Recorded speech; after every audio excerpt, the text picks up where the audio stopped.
పేదలకు ఇళ్ల స్థలాలు ఇవ్వాలని కోరుతూ సిపిఐఎంఎల్ వినోద్ మిశ్రా ఆర్గనైజింగ్ కార్యదర్శి కోసిరెడ్డి గణేష్ ఆధ్వర్యంలో ఏలేశ్వరంలో స్థానిక తహసీల్దార్కు వినతిపత్రం ఇచ్చారు. ఏలేరు ప్రాజెక్టు మిగులు భూమి 9 ఎకరాల 19 సెంట్ల భూమిని పేదలకు ఇవ్వాలని కోరుతూ 2017లో గణేష్ ఆధ్వర్యంలో 260 మంది లబ్ధిదారులు హైకోర్టును ఆశ్రయించారు. 2022లో అర్హులైన లబ్ధిదారులకు ఇళ్ల స్థలాలు మంజూరు చేయమని హైకోర్టు ఆదేశించినా అప్పటి వైసీపీ ప్రభుత్వం 62 మందికి ఒక్కొక్క సెంటు మాత్రమే కేటాయించింది.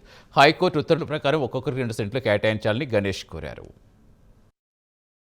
సంవత్సరాల క్రితం ఇళ్ల స్థలాలు కావాలని వైఆర్సీ భూమి ఏదైతే ఉందో సర్వే నెంబర్లతో సహా రిపోర్టు 9 ఎకరాల 19 సెంట్లు ఉందని డివిజనల్ సర్వే ద్వారా కలెక్టర్ గారికి, అలాగే ఎంఆర్ఓ గారికి, అలాగే ఇరిగేషన్ వాళ్ళకి వీళ్ళందరికీ కూడా ఇవ్వడం జరిగింది.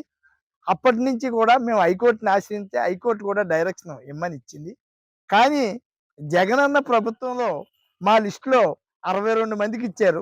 57 మంది గ్రామంలో లేరని, 3 చనిపోయారని రెవెన్యూ వారి గతంలో రికార్డు తెలియపరిచారు. కానీ అప్పటి నుంచి ఇప్పటి వరకు కూడా మా వాళ్ళకి వైఆర్సీది ఎందుకు ఇవ్వలేదు ఏంటి అంటే ఈ ఎలక్షన్లో అయ్యి ఎంఆర్ఓలు లేకపోవడం, ఈ గవర్నమెంట్ మార్పు ఇలా కాలయాపన చేశారు. ఈ మధ్యకాలంలో కాకినాడలో కలెక్టర్ గారికి ఏంటండి మా పరిస్థితి అని 15 రోజులు 20 రోజుల క్రితం ప్రభుత్వం భూములు ఏమైతే ఉన్నాయో అవి 2 సెంట్లు చొప్పున చంద్రబాబు నాయుడు గారు ఇవ్వడానికి సిద్ధపడుతున్నారు.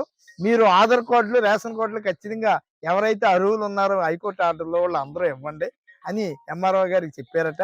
ఎంఆర్ఓ గారు ఈరోజు ఆధార్ కార్డులు, రేషన్ కార్డులు కూడా పట్టుకురమ్మని చెప్పడం జరిగింది. అంచేత మేము ఏంటంటే గతంలో లాగా బుట్టదాఖలు కాకుండా మాకు న్యాయం